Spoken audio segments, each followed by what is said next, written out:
Is Mike Sullivan. I'm a former IRS agent and teaching instructor. I was a revenue officer. I worked at IRS for 10 years. I have been in private practice for 41. I have been doing this 51 years. I have a whole team of former IRS agents that work with me. I am the real deal. There's a lot of bull crap on the internet today, so I try to give you the insider information, the scoop from IRS. I want to tell you about how to protect your bank account from an IRS bank levy. It's important you listen to me because I used to be the person who would levy those bank accounts. So I'm trying to teach you how to not let that happen. It can ruin your life. So let me just tell you how, in fact, this happens.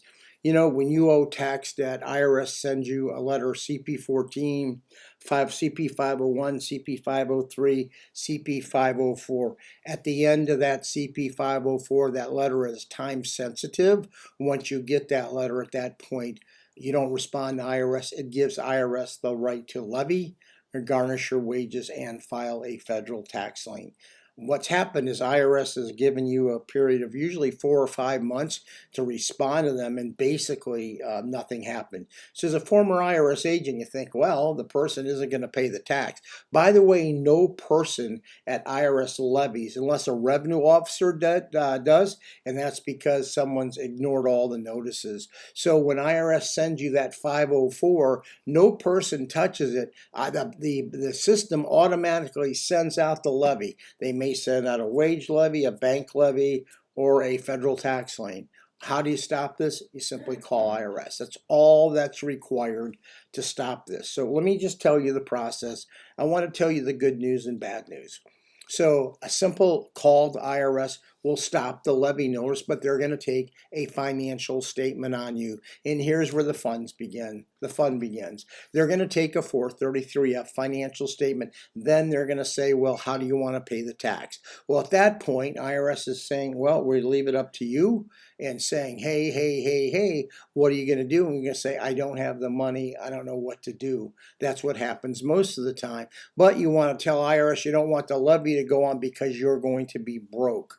So what does IRS do? They take a financial statement, a 433F, at the service center. The revenue officer will take a 433A, which is a larger case. You'll probably need me on all those because I was a former revenue officer. I stay ahead of the curve. I know what they're going to do. So anyway, at the end of the day, you have to know what IRS is going to do when you pick up the phone. And that's where people get in trouble. And that's why you want to call people who know really what they're doing to represent you. If you don't owe a lot of money and you're a true hardship, call IRS yourself. You don't have nothing to lose.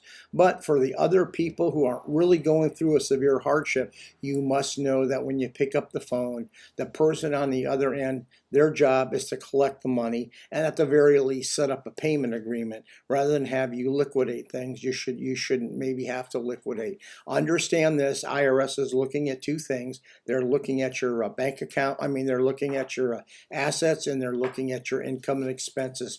Know this, that IRS, and I preach this all the time, has a national expense standard that they use and will apply to your case. I don't know anyone who meets it because the Department of Labor uses this, and they use it for every county in the United States. Nobody that calls me ever meets this. Everyone's over this. The problem, if you call that number, the IRS number, they're going to say, well, according to the national standards, you can pay $2,000 a month.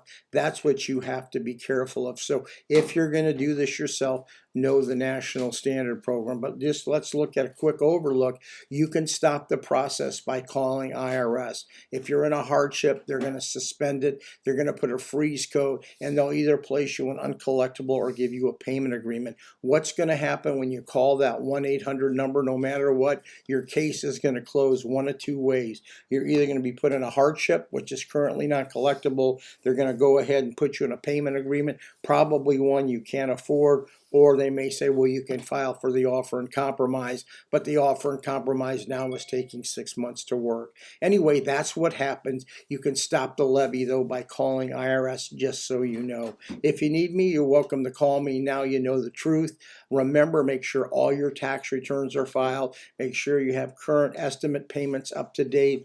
or your withholding is up to date. Those are things IRS is going to looking at. I'm a former IRS agent. I can help you if you need me. Anyway, give me a subscription. I always give you the right information. Thank you.